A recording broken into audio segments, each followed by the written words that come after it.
I think one of the amazing things about Florence Price is the craftsmanship in the music and also her perseverance.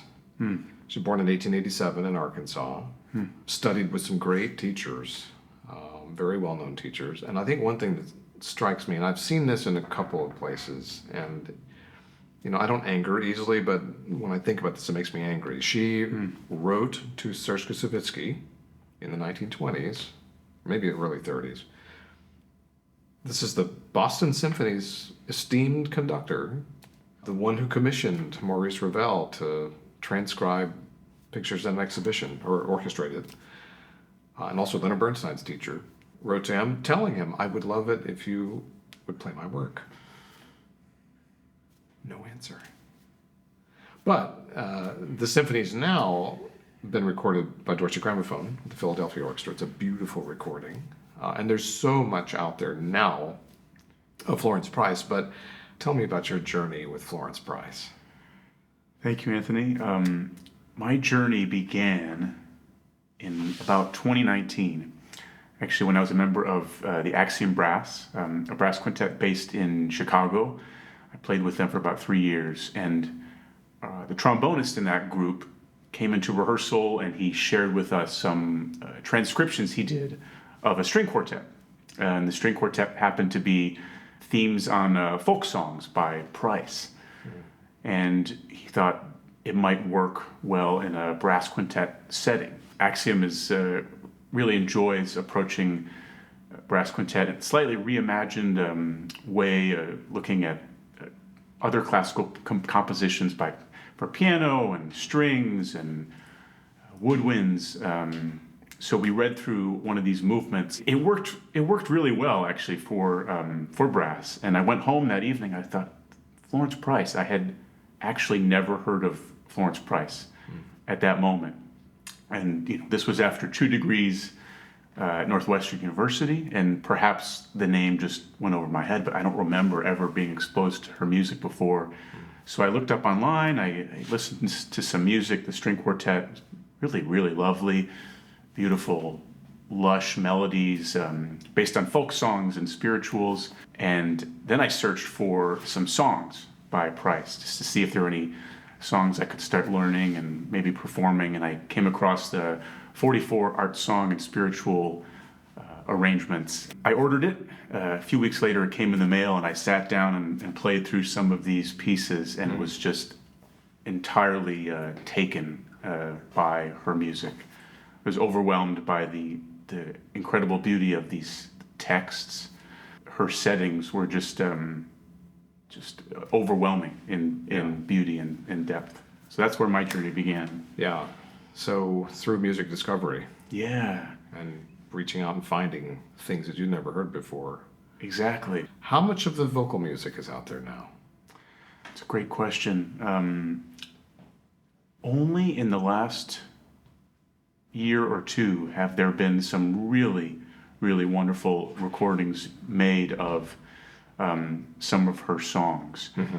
In particular, a beautiful recording, multiple albums by countertenor Reginald Mobley, who's just a fantastic artist. He's recorded several of her songs, some actually in newly arranged or newly created versions with string quartet and jazz pianist. I highly recommend. That being said, there are still, I would say, maybe 75% of her song output has yet to be recorded.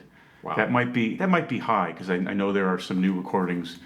But the miraculous thing is that while only maybe 50 or so of her songs have been published, there are several dozen others that have yet to be published. Actually, a local musician and musicologist, Dr. Michael Cooper, is working on some. He's published dozens of her pieces. Nice. So there are still, most of her vocal output is yet to be recorded. That was one of the first things I did. I looked on YouTube, as we all do, Spotify, for some recordings of these songs, and most of them had not received a recording. So that's one of the biggest things that composers, I think, need. Absolutely. To gain credibility. Did you take that maybe as an opportunity?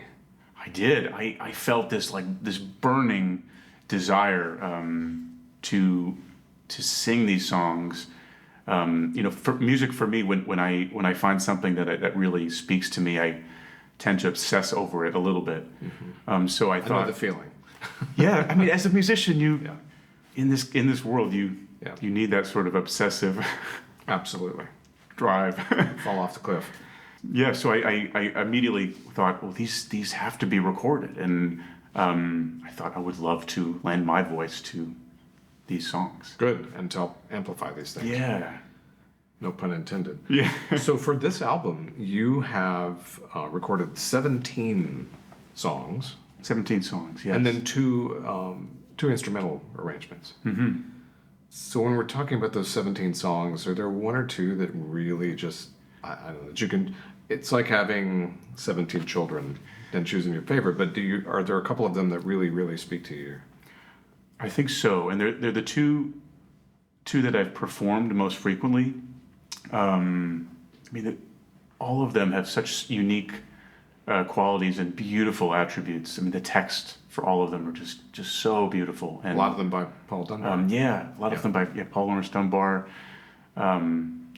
Gorgeous, romantic, expressive texts. But the two I would suggest today, "Because," text by Paul Lawrence Dunbar, just a heartbreaking text, and her setting of it is exquisite.